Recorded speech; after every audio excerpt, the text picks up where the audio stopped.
All right, welcome to BMGT 443, Applied Equity Analysis. My name is Joe Perfetti. I'll be the instructor this semester. This is my 5th year teaching this class. Basically, what we're going to focus on is understanding how a sell-side analyst would evaluate and write a research report, buy, sell, hold recommendation on a company, as well as doing a valuation on a company.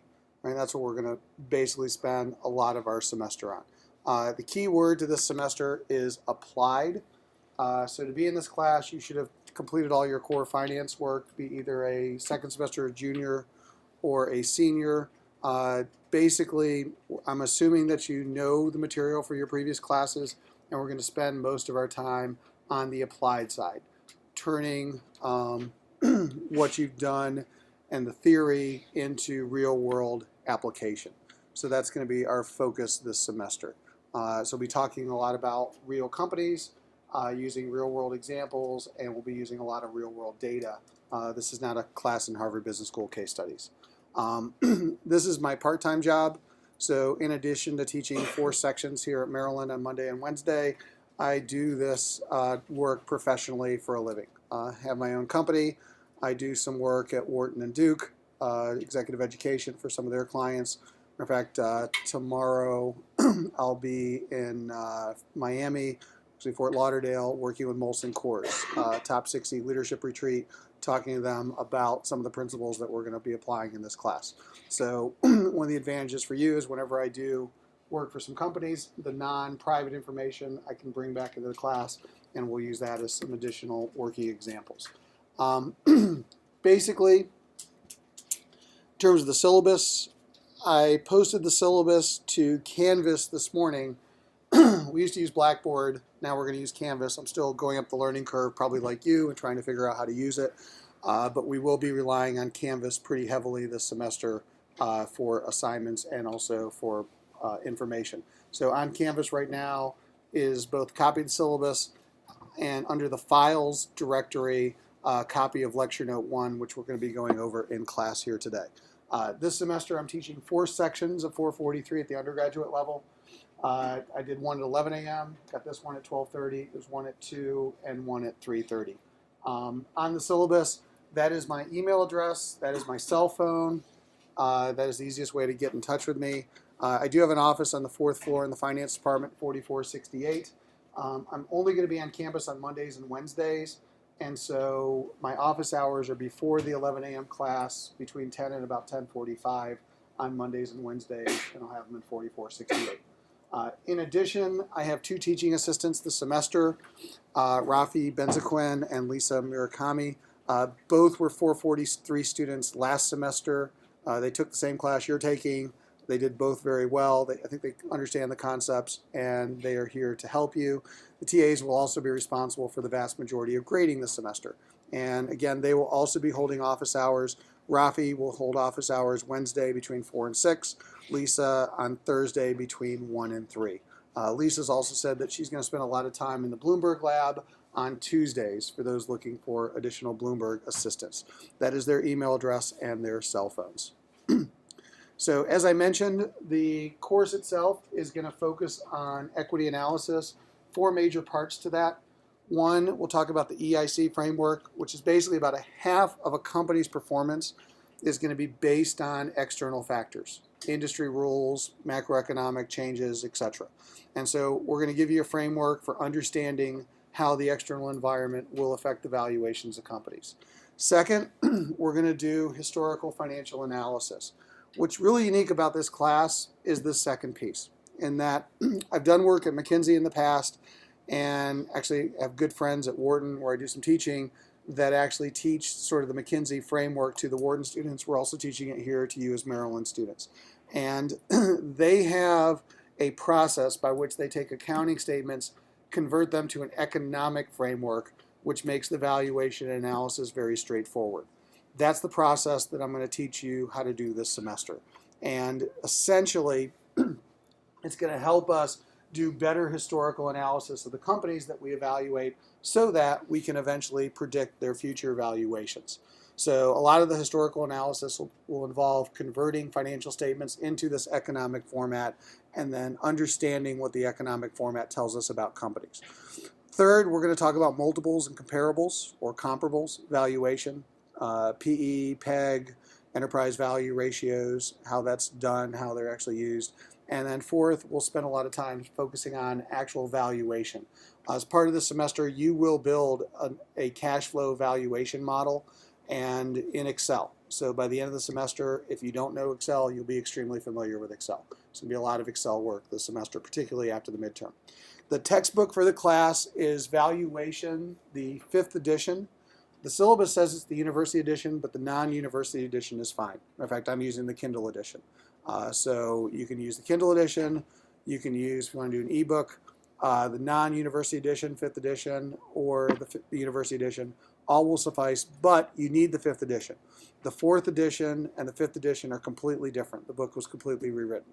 So the 4th edition will do you no good. And I know there's still some used copies that are trying to be sold from previous students of the 4th edition. Don't buy that one. All right, so that is the only text that we're going to use. That's the paid for text for the class. Everything else, and I know it says Blackboard. I probably should call it Canvas now. But everything else will be posted on Elms that you need to access for additional reading materials. The other thing that you want to pay for this semester is that you'll be doing 2 group projects that are going to be responsible for about 1/3 of your grade. And I'm going to ask you in the next week or so to choose your teams. No less than 5, no more than 7 people per team. And everyone must be on a team because, like I said, about 30% of your grade is going to be the group projects. One of the group projects is going to be a simulation called Stock Track. This is the link for a team to sign up. So you will have to sign up as a team by February 4th. So you have to be in teams by February 4th. And it's the only other thing that costs money. Each team will have to pay $30.95. So that's not per person, that's per team. So it's about $6 per person, depending on how many team members you have. One member of your team will have to pay either by a credit card or debit card to sign up for the account. So the way it'll work is that you'll be given a hypothetical portfolio of $1 million. Over the course of the semester, you can trade equities. And at the end of the semester, your team's portfolio will be evaluated based on its relative performance to other teams. Basically, the team with the highest scoring portfolio gets the best grade. The team with the lowest portfolio value gets the worst grade. Pure relative performance grading. So in addition to kind of valuing stocks, we're going to make this very much real world because just as mutual and hedge funds are evaluated based on their performance, you're going to be evaluated based on your performance in Stock Track. So again, you will need to form groups. And I would suggest choosing groups that you want to work with because you will get group grades for these group projects. And these are going to be semester long. In addition, you're going to need to keep up with current events. So at the beginning of most classes, we will talk about current events that are in the news at the time. It'll be important to talk about either events that affect sort of macroeconomic conditions that would affect stocks and or big company news stories that will affect their valuations. So for example, today there's been 2 articles about Steve Ballmer over the weekend, one of which you should all be familiar with. So why is Steve Ballmer in the news? A lot of news stories about him yesterday. Who is Steve Ballmer? He's the CEO of Microsoft. Why was Microsoft in the news yesterday? It's not the Surface Pro. Yeah. They're going to do a leverage buyout. Well, it's not Microsoft. It's Dell. Oh, Dell okay. is. I mean, Microsoft is participating in the buyout. Yeah, there's a rumor that Dell's considering a leverage buyout, and Microsoft is rumored to be providing up to $3 billion of funding to help them do their LBO. Along with Silver Lake Equity Partners, which is the fund that Microsoft teamed up with a number of years ago to potentially buy Yahoo. So again, these are the types of things that we'll want to talk about. How would they affect companies? Why would Dell be going private? Those are the types of stories we should be paying attention to. So at the beginning of each class, we'll spend about 5 minutes kind of talking through the current events of the day. For the first few classes, I'll start leading some of the key topics. After that, I'll expect you guys to kind of bring them up. And so if you're not bringing them up, we'll go to pop quizzes. And I really don't think anybody wants to go to pop quizzes. So it'll be important for you to pay attention. So where you can pay attention to news articles is Bloomberg.com, free news site for business news. It's very valuable. You can also look at the WallStreetJournal.com, WSJ. You don't have to pay for it, but just scan the free headlines just to see what's going on in the world. Same thing with the Financial Times, FT.com. Just scanning the headlines on those sites is really what's going to be important to kind of keep up with business events. But if you're a financial professional, it's really going to be expected that you kind of know what's going on with a lot of these big companies. In addition, we're going to be using iTunes U a lot. Matter of fact, I'm recording this class right now to put up as an iTunes U video.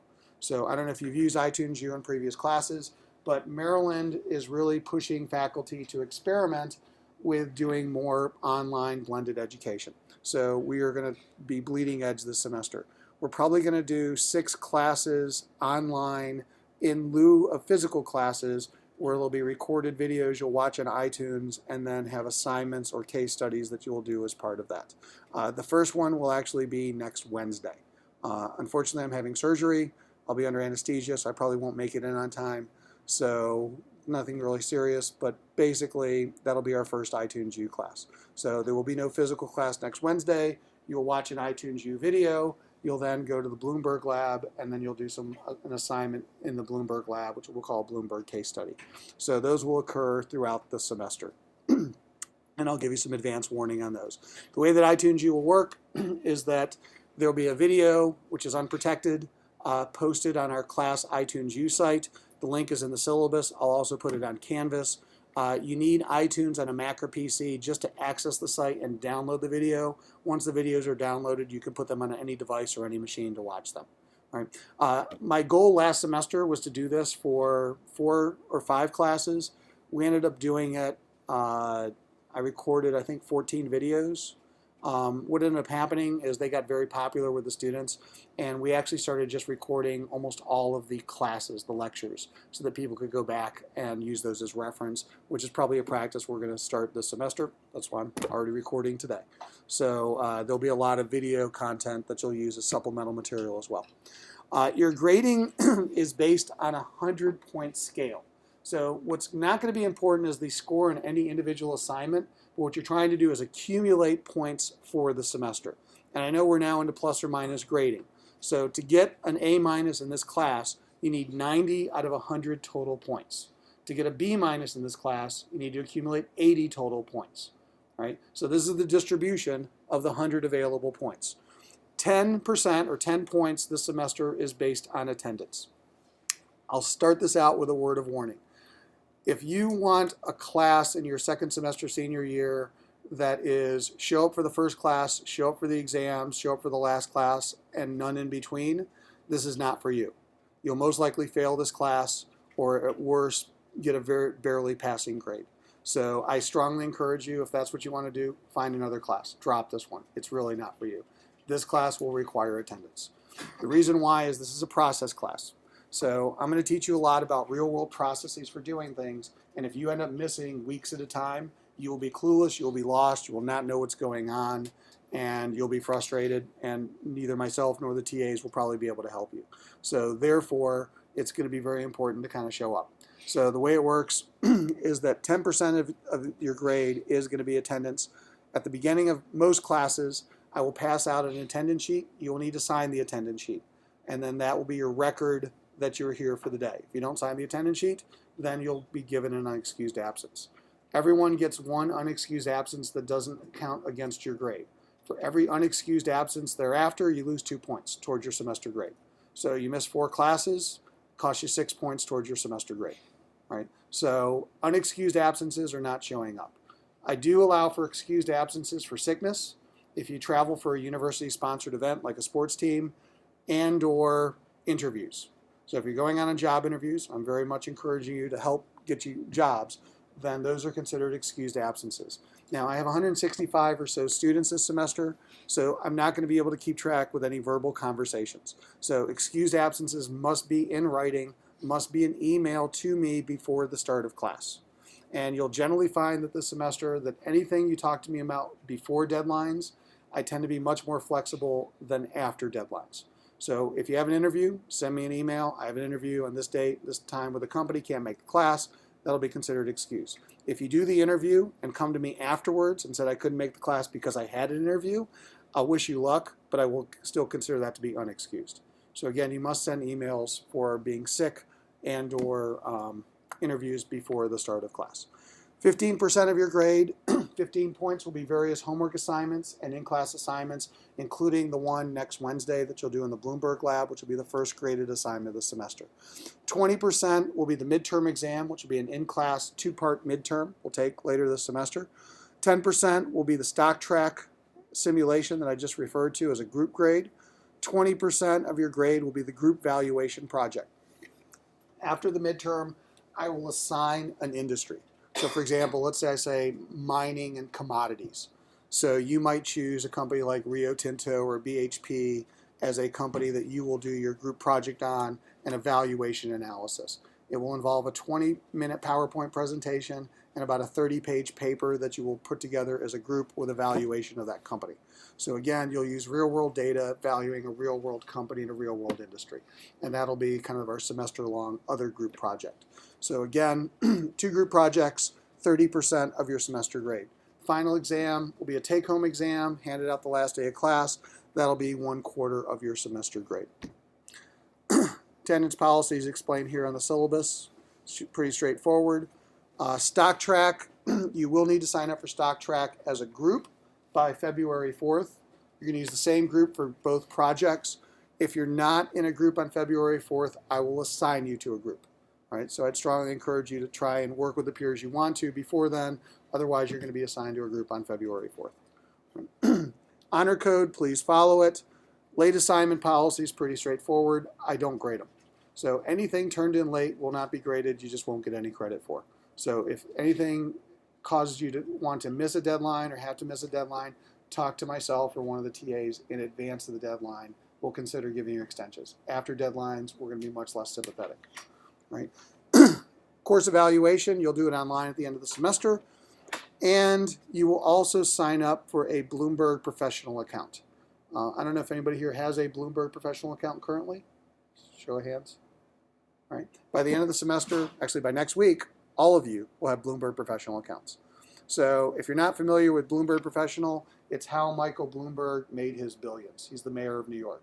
So he started a software company in the 1980s that was a database to Wall Street, and now has become sort of a de facto data standard and a trading platform for a lot of financial and banking firms around the world.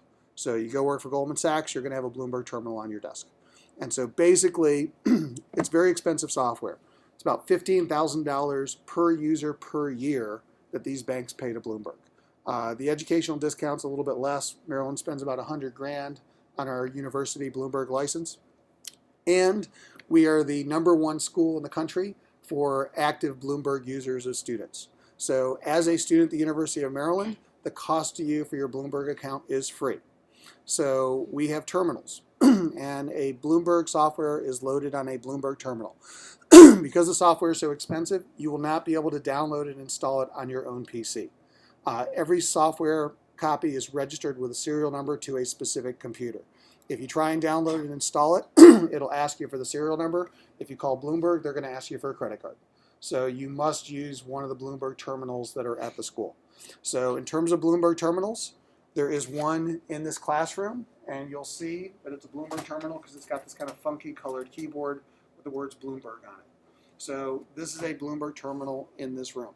In addition, there's 18 terminals in the computer lab on the first floor of Van Munching Hall. I think it's like 1504 or 1514, just down that hallway on the right, on the first floor. That's where you'll be doing your assignments mostly. There's a terminal up in the finance department the PhD students use. They're not going to let you have access to it.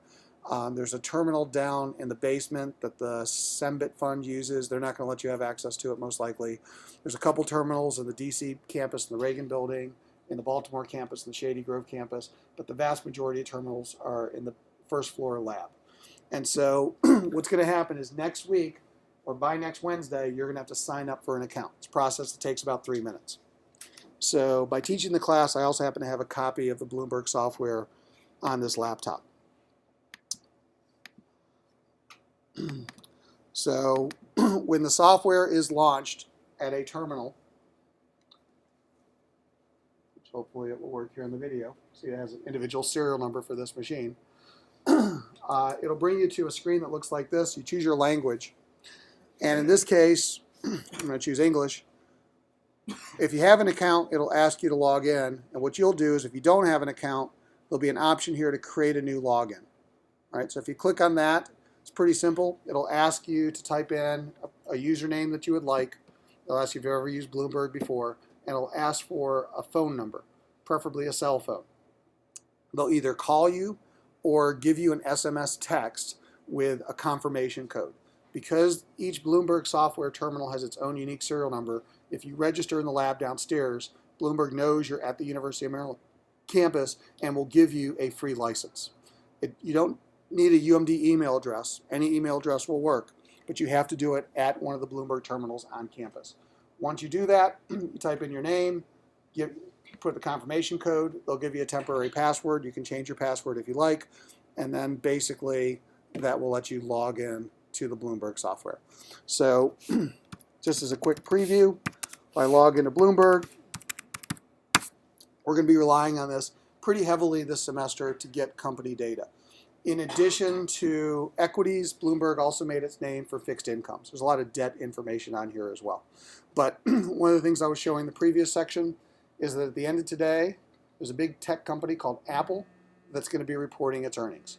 And it's going to probably have a pretty big impact on Apple stock based on whether or not they met expectations.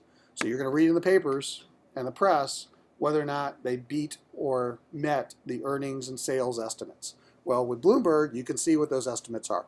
It's a screen called EEO for Earnings Estimate Overview. You hit Enter, and for Apple Computer, these are the estimates. So whenever you hear somebody refer to the consensus estimates, this is the consensus estimate that everybody's talking about in the press.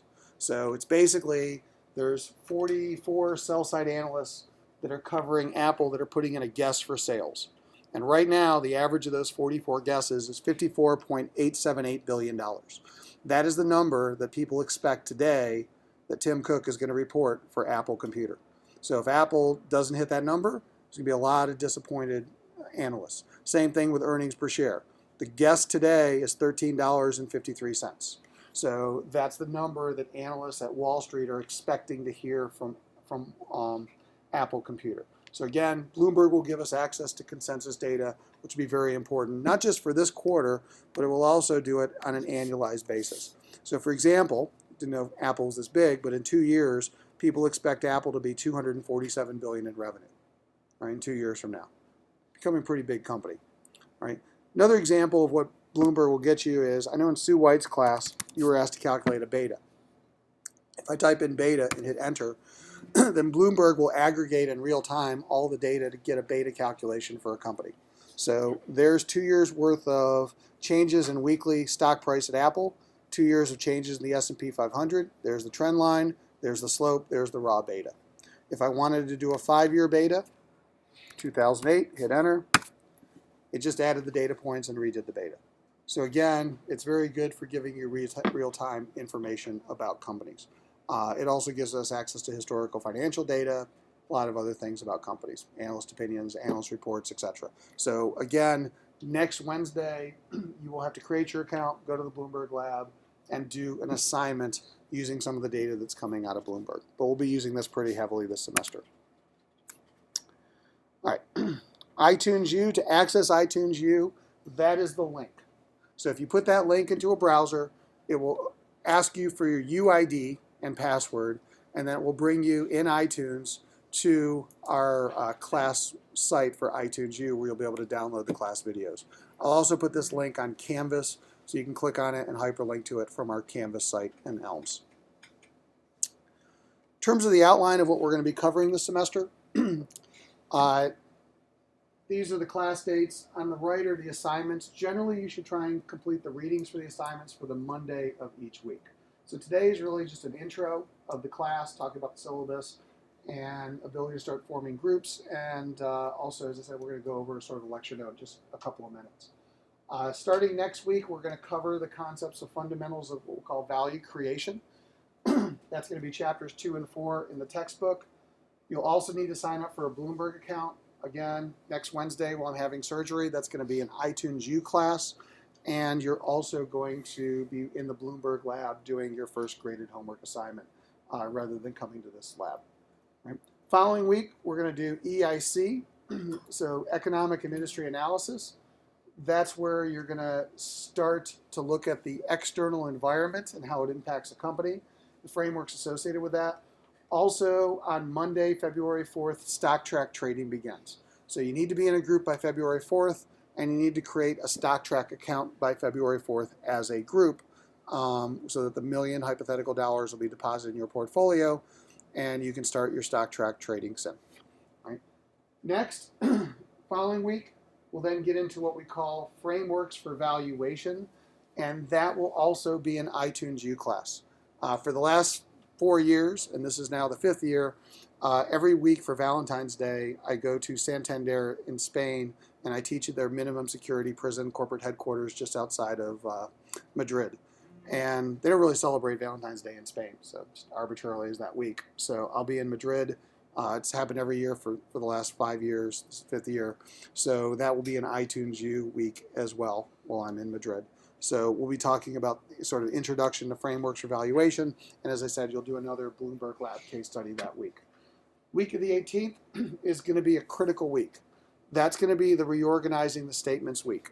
So that's the week where I'll talk to you about how to convert accounting statements to the McKinsey format economic statements. Income statements to TII, total income available to investors, balance sheets to TFI, total funds invested, create free cash flow, and CFI, cash flow available to investors, out of those statements.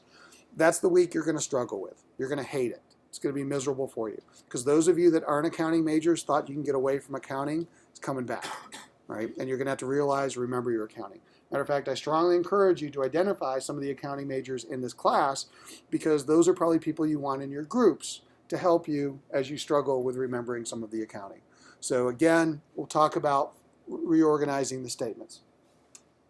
It's actually an important class as well, because if you really struggle with reorganizing the statements, you're going to struggle with a lot of the concepts later on in the semester. So we're going to spend a lot of time on it, but the advantage of going through the process is even though we do more work up front, I mean, if you take almost any other class in valuation, they skip this step.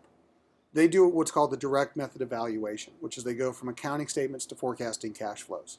By putting in this intermediate step, you do a little bit more work up front, but it has 2 major advantages. One, it gives you very clean cash flows so that once you put things in the format, it makes the forecasting of statements very straightforward. 2, it puts it into a very analytical framework, so it's really easy to do analysis on the statements and get insights. So even though we do a little bit more work up front, you'll see the benefits very quickly of doing that work. Right? Then, the following week, we'll then talk about, once we've converted the statements, how to make sense out of them, the analyzing performance, and we will do another Bloomberg class. I have to go for a quick trip to Brisbane on February 27th. So I'm basically going to be in Australia for less time than it takes to fly there and back, because I have to work with Rio Tinto on Wednesday the 27th. So I'll be flying out right after class on Monday. And what you'll notice, by the way, whether I'm working at Molson Coors tomorrow or Rio Tinto at the end of the month, is that the advantage to you is all the stuff that's non-private comes back and we actually use in the class. So long story short, that will be another iTunes U class on February the 27th. Right? After that, following week, we'll talk about multiples for valuation. So this is where we'll get into PE ratios, enterprise value ratios, PEG ratios, etc., how they're created, what they mean, how to make sense out of them. Week of March 11th will be the 2-part midterm exam. So both days will be the midterm. As a matter of fact, I'll tell you right now, midterms and all exams are open book, open notes. All right, so you don't really have to quote unquote study for the midterm. Just like in the real world, you don't have to worry about remembering everything from a book. You can always look it up. Same is going to be true in this class. So matter of fact, the first part of the midterm is going to be the economic statement conversion. Your first half of your midterm is going to be, I'm going to give you income statements and balance sheets. I'm going to ask you to convert them into the economic formats. That's the midterm. The other half of the midterm will be applying the analysis. Can you make sense out of the material that you've converted and answer questions about what we've been talking about, multiple choice, short answer, through the text of the rest of the book. So that's the two-part midterm. Right? Week after that, spring break. Have fun. Come back safely. After that, we'll then start on forecasting performance. Starting the week of March 25th, that's when we're going to get into the heavy Excel-based work. So you'll either be using one of the terminals in this room, or you'll need to bring your own laptop. But basically, we are going to build, and you are going to individually build, an Excel-based valuation model. And we will pick a company that we will all create the model on as a template, and you will be building it out over about a 3-week period in class. So the week of March the 25th, I'll teach you how to build out a forecast model, how to actually forecast financial statements and convert them into cash flows. The following week, we'll then talk about how to translate that into a forecasted share price. And then the week after that, we'll then talk about how to do sensitivity analysis and how to use an appropriate cost of capital to get an appropriate valuation. So over that 3-week period, we will value a company and turn it into a valuation. Last semester, we did Best Buy. All right, this semester, not sure which company we're going to do, but it'll probably be a company that's in the headlines at the time. And then we'll again do real valuations of these. What'll be nice about this is this valuation model will be the same model once you build it that you'll use to do your group valuation projects. So the week of March 25th, I'll also introduce an industry. You will pick a company within that industry to do your group project on. So while we're doing the valuation modeling, your group can start working on the valuation of the company that you picked within that industry. Once we get past April 10th, we'll be done with all the content for the semester. And after that, the next 3 classes will be class case studies. So what we'll do is we'll pick companies in the real world that are in the news, and each day we will value them. And so each class will be focused on valuing a different company using the methodologies we've introduced in the semester. And what you'll find is that using the models we build, the base of the valuation will probably take about 10 to 15 minutes per company. And what we're really building is a repeatable, reusable valuation model that can be applied to just about anybody. On May 1st, your group projects will be due. So you'll come into class as a team. You will do a 20-minute PowerPoint presentation on the company that you have selected, talking about the 4 major parts of the class, including the valuation. Stock track trading will also end, and you'll be scored on your relative performance on your kind of portfolio simulation. And on May 8th, which will be our final class, that's when the papers will be due. So you'll also turn in approximately a 30-page paper. It's about 12 pages of write-up and about 20 pages of Excel exhibits on basically the company that you've done the evaluation on. And then we'll review, hand out the final exam, and then we'll be done. So that's pretty much the syllabus for the semester. We'll go through the the group project parts in more detail as we go through the semester. But basically, it's going to be each of the 4 major sections of the course will be parts of the project that you're going to work on. That's an overview of what the group project is going to be. Questions, comments about anything so far?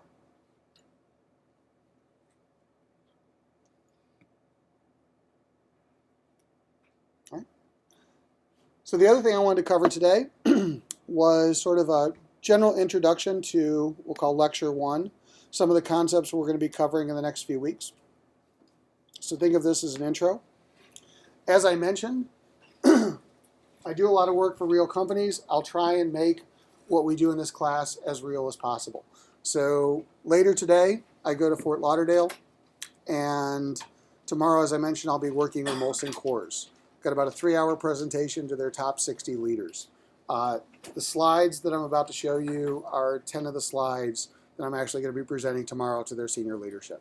So basically, want to talk about some of the concepts as an intro for the semester, one of which is an understanding that companies, valuation is pretty simple. Companies are worth the sum of their future cash flows adjusted to a present value for risk, right? So if we know what companies' cash flows are, and we have a good understanding of investor expectations of the risk they took from the cost of capital, we know what companies are going to be worth. Matter of fact, valuing a company is kind of like valuing a bond, right? Valuing a bond is if you know what the coupon payments are, and you know how much cash flow you're going to get back, and you know the interest rate, you know what the price of the bond is. Well, the valuing a stock is the same thing. The only difference is with a bond, the cash flows are pretty certain. With a stock, we have to guess what the cash flows are.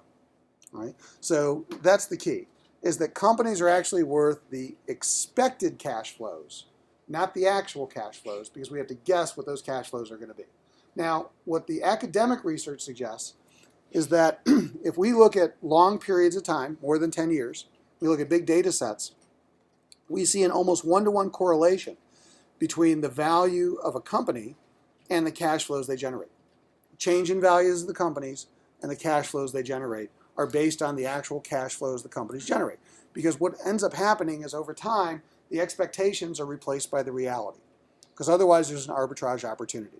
Right? And so we know that in the long run, companies are going to be worth the cash that they generate. But in the short run, we have to guess what the cash is going to be. So there's going to be an equivalence between the return on invested capital that a company generates internally, what we're going to call the ROIC, and that is a proxy for a company's cash flow, and the change in enterprise value of a company long term. So if a company's ROIC is about 10% a year, over time we would expect its enterprise value to go up about 10% a year.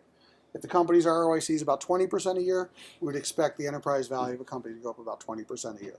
All right? There are very strong correlations between the two in the real world. And so what we're going to focus on a lot this semester is if we can predict what those cash flows are going to be, then we should be able to infer what the market prices of the companies are. We're also going to work backwards. If we know what the market prices of the companies are, we should be able to predict or infer what the cash flows had to be, the ROICs had to be, to justify those share prices. So eventually the two have to work out. So, core concept here. And again, this is a true story. So, in addition to teaching here at Maryland, I do some teaching at Wharton and Duke. And Wharton uses me because I'm disposable. So basically, they do a lot of work with corporate clients. And essentially what happens is if their senior faculty either view the client as too risky, or if they don't want to do it, then they call me. And basically the advantage for Wharton is that they can fire me, they can't fire their tenured faculty. So I get to work on some of their more interesting higher risk projects. So in 2008, CFO of Company A came to Wharton and said, I don't understand what's happening to our company stock price. You're the #1 business school in the world for finance. Help me explain this. So I got the call. I went in there and I talked to this CFO. And basically I said, why do you think your stock price isn't going up as fast as Company B's? Why should it go up as fast? What's your rationale? What he said was, we sell the same products as Company B. Company B is our competitor. We sell them at the same profit margin. We're growing at the same rate. And we have the same cost of capital, same risk. And he said, everything I say, the analysts that cover my firm agree with every one of those comments. And then they say they still don't want to own my company, they want to own my competitors. It's like, explain that to me. You do equity analysis. Explain to me why my company is not valued the same if we grow at the same rate, we have the same earnings, we have the same risk profile, and we have the same margins. So I said, all right, what's your cycle time? And he said, what do you mean by cycle time? Because it's kind of a McKinsey term. And I explained to him, took him about 30 seconds to get it. I said, all right, let's go to your annual report. Let's calculate your cycle time. Let's calculate your competitor's cycle time. So this is the data. Okay? So Company A and B, peers in the same industry, both make 8 cents of cash profit margin after tax when they sell their products. Cycle time of Company A is 267 days. Cycle time of Company B is 135 days. Now, what I mean by financial cycle time, we'll talk a lot about that this semester, is from the time I borrow and spend $1 as a company to the time I collect $1 of cash from a customer, how long does that take? Right? That's the financial cycle time. So if I put $1 into the business, how long does it take to get the $1 back from a customer actually giving me their cash? Okay? On average, Company A's cycle time was 267 days. Company B's was 135. So here's the business model of A and B. For the same risk, if I give you $1 of invested capital, I give you $1 of money, Company A makes 8 cents every 267 days, and Company B makes 8 cents every 135 days. If that was expected to continue, Who do you think you would rather invest in for the same risk? B. Even the CFO of company A recognized that B might be the better investment. Right? Let's just talk about this for a second on a cash basis. So if both companies were to start doing their products at the same time, start their projects at the same time, how much cash does company A have on day 135?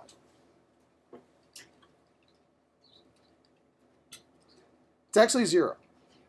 And the reason it's not 4 cents, the reason it's 0 is because on day 135, A is not done. They haven't collected the cash from the customer. It takes 267 days to get the money back. So they have 0. They're still working, still investing. How much cash does B have on day 135? It's actually 8 cents. They get $1 of revenue. They spent 92 cents of cost. They net 8 cents of cash. All right, everybody see that? All right. Day 267, how much cash does A have? Day 270, how much does B have? 16 cents. Because they use the same resources to generate a second 8 cents. So that's the key to cycle time. So even though these two companies have the exact same profit margin, because B is more efficient at what they do, they can get the second sale in the time it takes A to make the first sale with the same financial resources. Does that make sense to everybody? All right. So over the course of time, B will generate more cash than A for the same amount of risk. And as investors, that's what we value as a company. So in order to compare A and B, what we do is we annualize the data, okay, just to make comparative purposes. So annualized data at A, 8 cents every 267 days is about 11 cents a year, and 8 cents every 135 days is about 21 cents a year. That's called ROIC. Return on invested capital is the annualized margin and cycle time for a company. So would you rather have 21% ROIC or 11% ROIC? Most people would say 21, because I generate 21 cents in cash for $1 of investment, because I make 8 cents every 135 days. By the way, company A is called Raytheon, B is Lockheed Martin.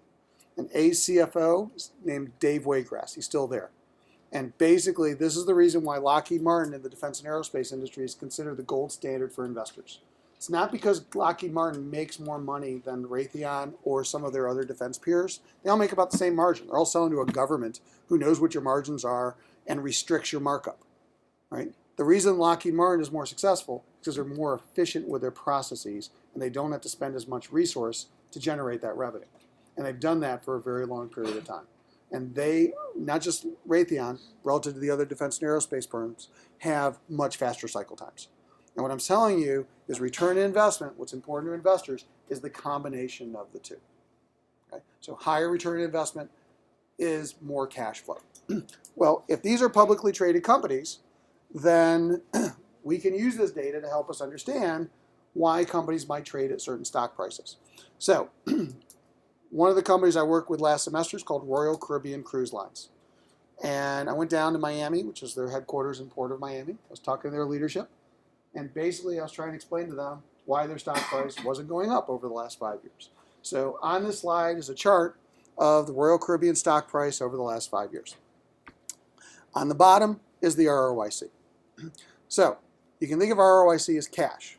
So per $1 of investment in 2007, they were generating about 7.5 cents of cash. Well, what that means is there's a value to that. That's what 7.5 cents is valued in the market price on a per share basis. Then their ROIC fell to 3 cents. There's a value to that. Then their ROIC is bounced back up to 6 cents. There's a value to that. What I'm telling you is the stock price when they make 6% ROIC is more than when they make 3% ROIC, but it's worth less than they make 7.5% ROIC. And so what you're going to start to see in this class is that stock prices are not as much of a mystery. They're not as much of a black box as people think they are. That they are related to expected cash flows, and we can get discernible understanding of the directionalities of stocks. Right? So that's the point. Royal Caribbean is worth less than they were 5 years ago because they have a lower ROIC.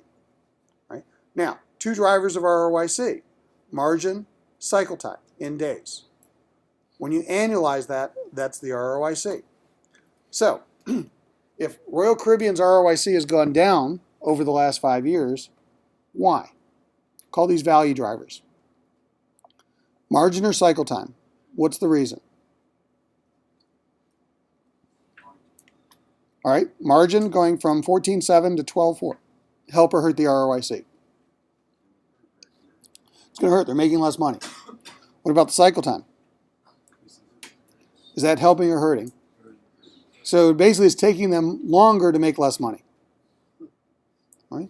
Now we can laugh about that, but there's real world reasons for this. All right? Number one, let's talk about why it's taking them longer. Royal Caribbean is building giant ships. They have essentially a ship called the Oasis of the Seas and the Allure of the Seas. These ships are 5,600 passenger ships. They're giant. And I actually have a picture I'll show you later in the semester. I was in the Caribbean and I watched one of the Royal Caribbean ships next to a Carnival ship, and the Carnival ship looked like a little toy compared to these giant Royal Caribbean ships. They're just huge. But point is, these huge ships cost about $1.5 billion to build. And that the cost of building these ships, they used to build ships for $300 million. Now they're building ships for well over $1 billion. They're building more sophisticated, nicer, basically floating Four Seasons. Right? That's what these ships have really become. So here's the problem. We're in a global recession. As a result, they're not getting the prices for the Four Seasons ships that they built because they're not just competing with Carnival, the other cruise line, they're competing with travel destinations in general. Because people can go to Orlando instead of cruising. People can go to Vegas. People can go to the Caribbean. People can go to Mexico. There's a lot of places people can go. They don't have to go on a cruise. And that's the problem. In a global recession where everybody's keeping their prices low to try and attract travelers, it's hard to raise your price on the cruise ships when you're competing with all these other destinations, much less the other cruise lines. So they spent all this money on these new ships, but they haven't been able to get higher prices. Well, the same thing is true with their margins. They're getting lower margins because they have to keep their prices low to keep people coming to these ships because these are fixed costs that otherwise would sit idle. So I got to fill the ship every time, and I got a discount to fill the ship. And so it's hurting my margins while I'm spending more money.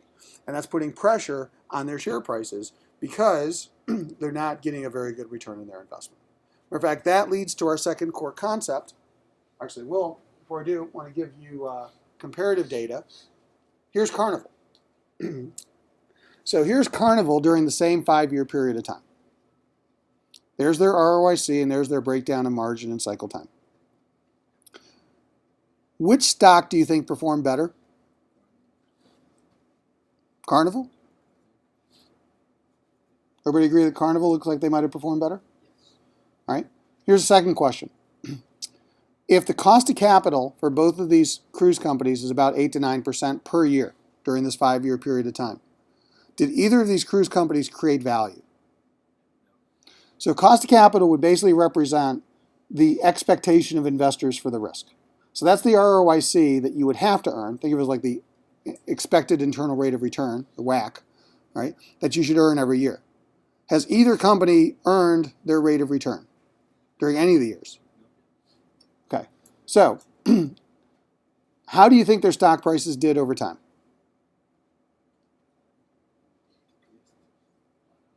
Did Royal Caribbean and Carnival stock prices go up or down? Probably down because they're not earning their cost of capital. Which of those two did better? All right. 5 years ago, put the same amount of money into both companies. There's a Google Finance chart that says, here's how you did. What it tells me is that over a 5-year period of time, Carnival did a little bit better than Royal Caribbean on a share price perspective. However, that's break even. Both companies, if you invested, you lost money as shareholders.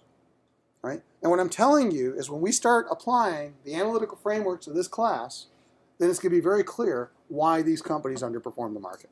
Because they had negative spreads, they weren't earning their cost of capital, and Carnival did better because their spread was less negative. They had a little bit relative better performance, therefore they didn't lose as much value as Royal Caribbean. Right? So like I said, it's not so much of a black box what's happening in the real world. And that's what we're going to focus on our understanding this semester. So this is the second core concept I was leading into, which is pretty straightforward. So it's just really a question. Let's say you had a credit card with a $10,000 limit, and you have a interest rate of 6%. You have great credit. You have an opportunity to invest in something risk-free for 4%. Would it make sense to take a cash advance on your credit card and basically invest in this risk-free investment? Is that a good investment? But 4% risk-free is really good right now. But 4 is really good. That's what companies often do. Companies often focus on the return, and they forget that there's a cost of capital.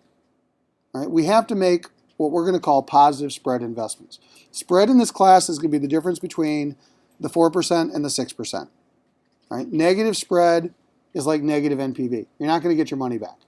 In fact, if we did this, what would happen? How do we pay the bank back at the end of the year if we actually did this? Because they expect $600 if we did this on an annualized basis, and we only made $400 of profit. So where's the other $200 going to come from? Yeah, like most Americans, we just borrow the difference. And as long as somebody's willing to keep lending us money to dig ourselves deeper into the hole, that'll work. But eventually, the banks stop lending us the money. Investors treat companies the same way. If you have a negative spread, I'll fund it for a while. But if I never see the spread as ever turning positive, I'll start cutting you off. Right? So that's the point. I can make some bets on some cruise ships, but if I keep building cruise ships and I keep making 5%, 6%, and I keep borrowing at 8%, eventually investors are going to stop lending me the money. So I have a period of time where I can convince them that maybe the future will be better, but eventually they start getting very skeptical about things. Right? So, terminology. The $10,000 in the previous slide, that's what we're going to call invested capital. That, at the corporate level, is the money that's put into a firm from investors. The 6% on the previous slide is called the cost of capital. That's the 6%. The 4% is the return on the invested capital, the ROIC. Right? If you take 6%, 4% minus 6, that's the spread. It's the difference between the ROIC and the WACC. Positive spread is value creating, negative spread is value destroying.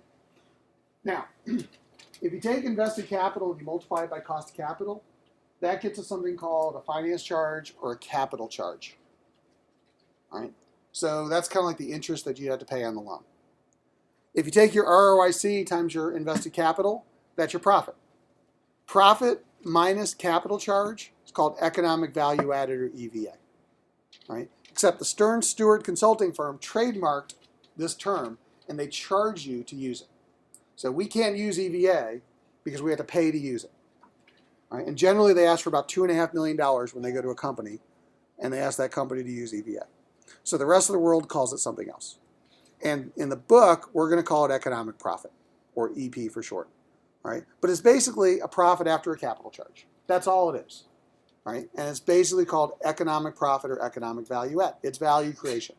And so it can be measured in dollars. It can be measured as percentage. They tell you the same thing. In fact, when we do our valuations, this will be one of the valuations we're going to do. I'll show you that you can do a spread-based valuation and come up with the same value of a company as a cash flow valuation, right, using this methodology. All right, so let's look at the data for Molson Coors. Right, so I put on here a list of Molson Coors competitors in alcohol as a company, beer and liquor. And I also put in, per their request, 3 consumer products companies: Coke, Nestle, and Kellogg. Right? Because this is who they view as their peers. Right? And this is basically data, I'm showing them tomorrow, how they've done over the last 5 years. From Bloomberg, where all the data came from, on the right is their 5-year total shareholder return. So just like with the Google chart, if I put $1 into any of these companies, this is the percentage return I got over a 5-year period of time.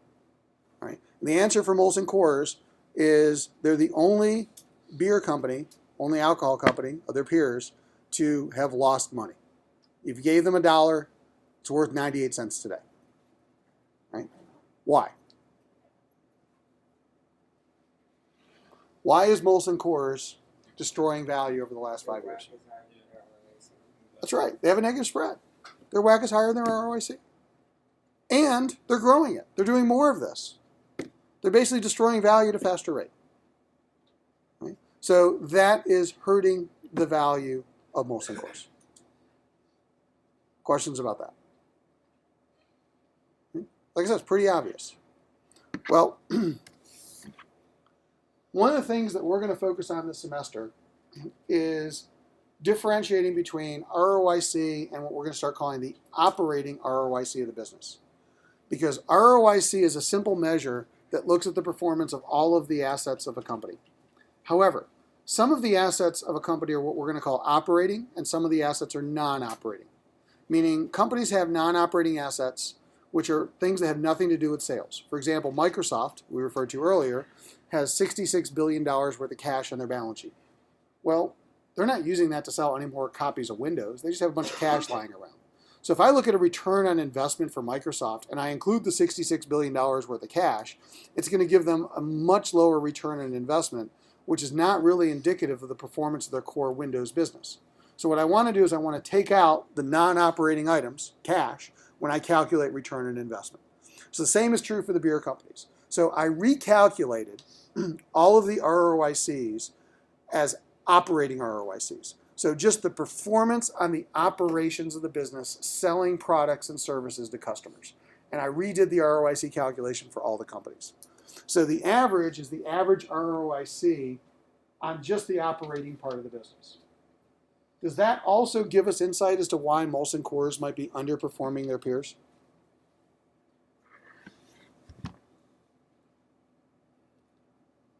Why might Molson Coors be underperforming their peers?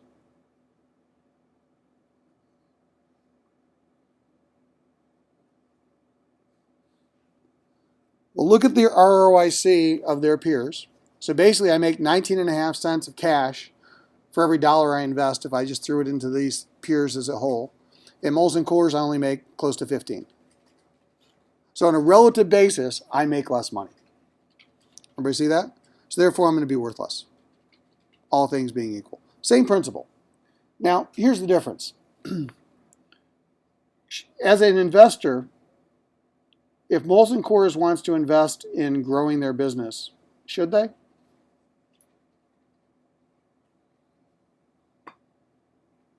Is organic growth valuable to Molson Coors?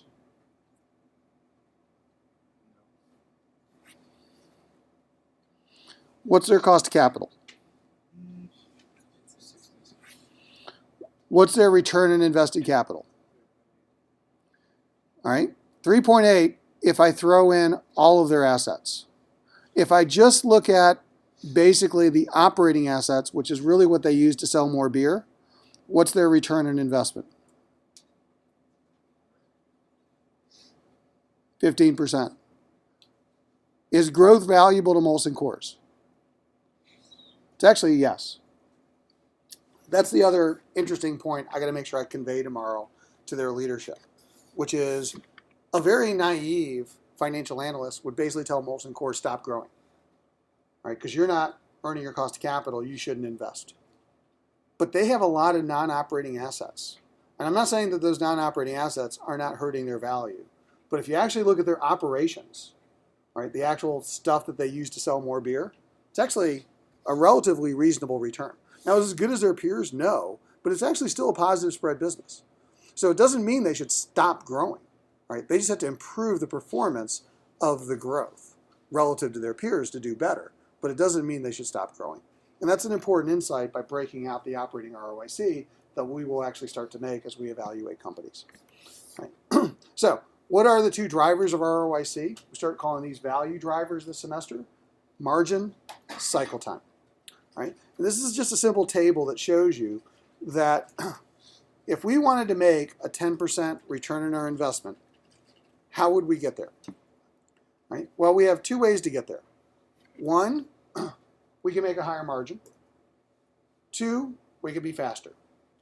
So if we make 20% margins every 730 days, about every 2 years, that's about a 10% annualized ROIC.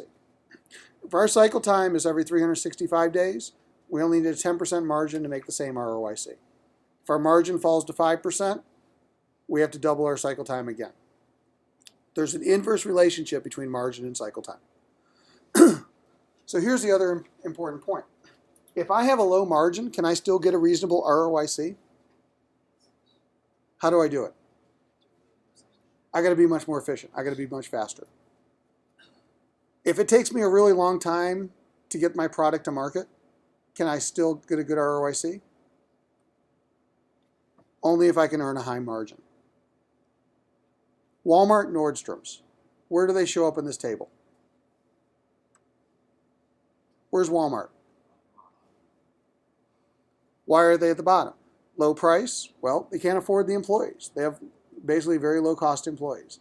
They're basically a giant warehouse, supercenter. They need the volume. They need the economy of scale. They generally sell lower margin, volume-based merchandise. Right? So they have to be efficient in order to make up for their low margin. What's Nordstrom's? Nordstrom's is really expensive. There's a reason they have high markup on their merchandise. Somebody's got to pay for the piano player. Somebody's got to pay for the high-priced people. Somebody's got to pay for the marble floors and all the open air and the high end. Somebody's got to pay for that great return policy. You can return anything whenever for full price. Right? That's because they can charge high margins. They have a much longer cycle time, much more invested to get the margins. At the end of the day, Walmart and Nordstrom's actually make a very similar ROIC. They just get there in different ways. From an investor standpoint, they actually perform fairly similar on certain time periods because they actually end up with about a similar ROIC. They just get there in different ways. Right? And so that's the point that we'll start to look at is how does a company earn its ROIC? What are its drivers of performance over time? Let's take a look at Molson Coors. Two of the drivers of ROIC are margin and cycle time. How is Molson Coors doing on its margin compared to its peers? It's consistently lower. So is that help or hurting their ROIC? So actually, if you want to think about it, one of the reasons why Molson Coors has a much worse performance than its peers is it has lower profit margins. Right? Selling beer, low margin, which is actually kind of interesting because beer is actually a pretty high profit margin business. I mean, look at ABI, which is Anheuser-Busch. They're making almost 27 cents of profit after tax per dollar. Right? You look at Diageo, 26 cents. You look at SAB Miller, 20 cents. You look at Molson Coors, 11 cents, 11.7 cents. They don't have nearly as high profit margin. Right? Now, the other piece of it is cycle time. So I can measure the cycle time of any company using this formula on this chart. It's at the bottom. We're going to use this formula a lot.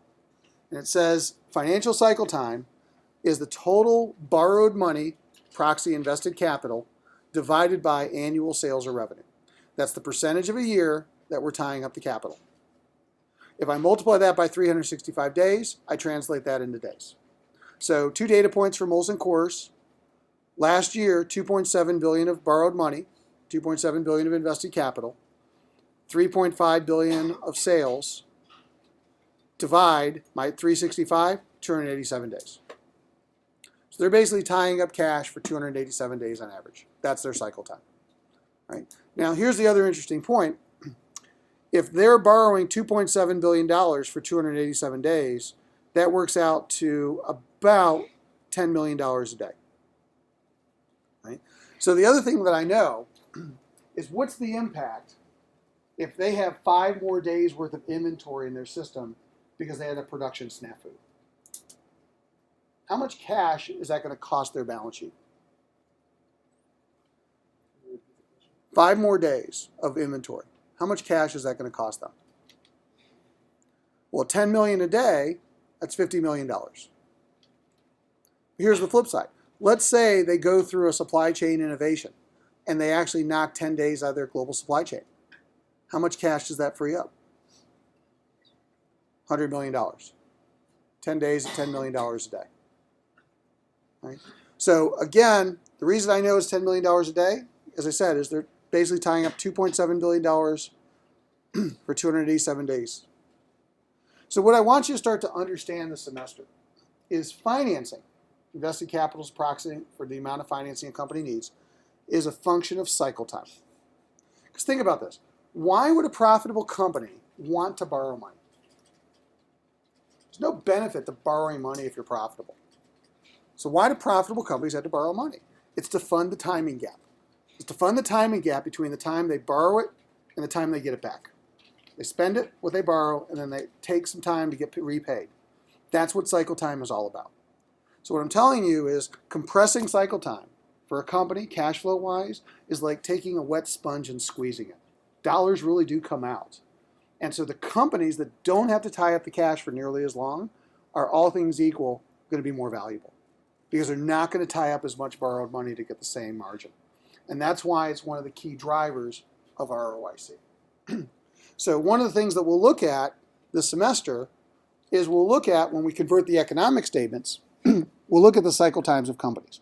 Except we'll translate it to the operations, meaning instead of where the money came from, it's where the money went. Well, on the balance sheet, that's going to be working capital, property, plant, and equipment, and investments in intangibles, goodwill and intangibles, acquisitions. So if you look at the days for Molson Coors, there's 5 years of their cycle time.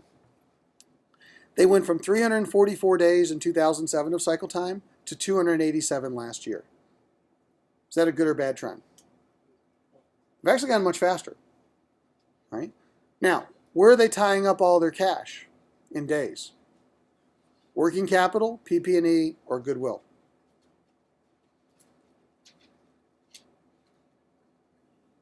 Actually, most of their cash is tied up in goodwill. It's the acquisition. It's the buying and putting together of Molson and Coors. There's a lot of money tied up in that acquisition, and they haven't actually earned it back yet. Okay, so basically means that their acquisitions, there's a lot of them in the beer industry. So here's the data said in a different way. If I don't multiply by 365 using that formula, here's the same data. Basically says, for $1 of revenue, how much did I have to borrow to generate $1 of revenue and invest? The answer is 79 cents in 2011, 94 cents in 2007. Okay? So it's saying the same thing, just using slightly different terminology, but it's saying they are getting more efficient because they don't have to spend as much to generate $1 of revenue. Now, on a relative basis, how does that compare to their peers? Well, there's 5 years worth of data. There's Molson Coors, and there's the average of their peers' cycle time. And if you look at this, Molson Coors is consistently faster than their peers and the average. Right? So let's just go back for a second. Why is Molson Coors ROIC lower? Is it because of their cycle time? Is it because of their margin? It's all about their margin. So, here's my simple message to Molson Coors tomorrow. Your challenge for underperformance relative to the beer industry is your margin. If we go down a level, the margin is going to be overhead expense. It's SG&As. It's far higher at Molson Coors than the rest of the industry. That's what they need to attack. You can infer what they'll probably say in the discussion after that. Right? But I'm just saying, this is what the underperformance is really all about compared to their peers. And it's very clear as to why they're underperforming and what area is kind of jumping out on a benchmarking exercise. So again, these are the drivers that we're going to be focused on at a very high level in the next few weeks. So again, I don't expect coming out of today that you understand how to do all this. I just wanted to kind of give you a taste of some of the analysis that we're doing. And as I said, we're going to tie this right into the real world. We're going to use real data on real companies to try and explain these things. And by the end of the semester, you'll have a pretty good understanding of how these things actually do tie together. So that's going to be the course. Questions about anything? All right. Stop the video.